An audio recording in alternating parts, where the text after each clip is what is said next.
भक्त ध्रुव की अमर भक्ति। बहुत समय पहले एक राजा उत्तनपाद का दो रानियों से विवाह हुआ था। उनकी पहली रानी का नाम सुनीति और दूसरी रानी का नाम सुरुचि था। राजा की दूसरी रानी सुरुचि से उन्हें एक पुत्र हुआ जिसका नाम उत्तम था, जबकि सुनीति से उन्हें एक पुत्र ध्रुव हुआ। ध्रुव अपनी माँ सुनीति के साथ महल में रहता था, लेकिन राजा का झुकाव सुरुचि और उत्तम की ओर अधिक था। इस कारण ध्रुव को अपने पिता का प्यार नहीं मिल पाता था।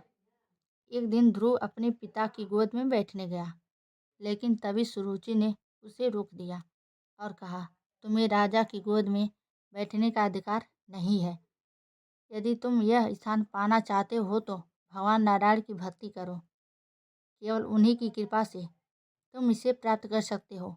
ध्रुव ये सुनकर वह दुखी हुआ, लेकिन उसकी माँ सुनीति ने उसे समझाया कि यदि वह सच्चे दिल से भगवान नारायण की भक्ति करेगा तो उसे हर चीज़ मिल जाएगी। ध्रुव ने ठान लिया कि वह भगवान नारायण की भक्ति की आराधना करेगा और उनसे अपने जीवन का उद्देश्य प्राप्त करेगा। वह जंगल की ओर निकल पड़ा, जहाँ वह एकांत में भगवान विष्णु की तपस्या करने लगा।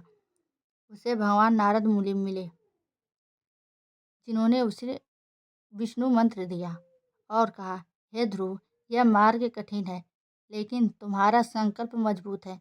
भगवान नारायण तुम्हारी तपस्या से प्रसन्न होंगे।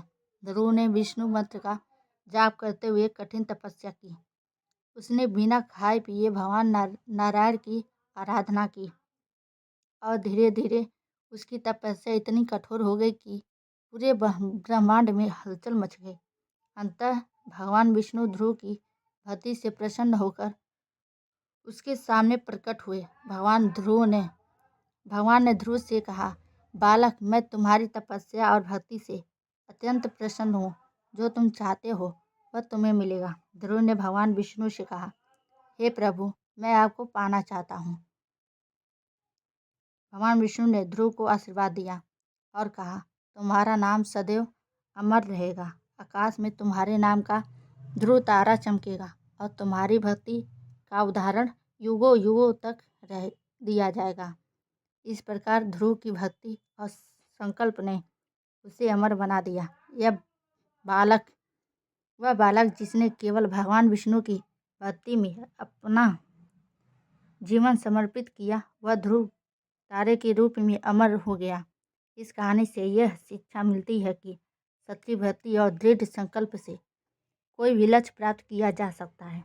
भगवान सच्चे हृदय से की गई भक्ति को कभी अनसुना नहीं करते।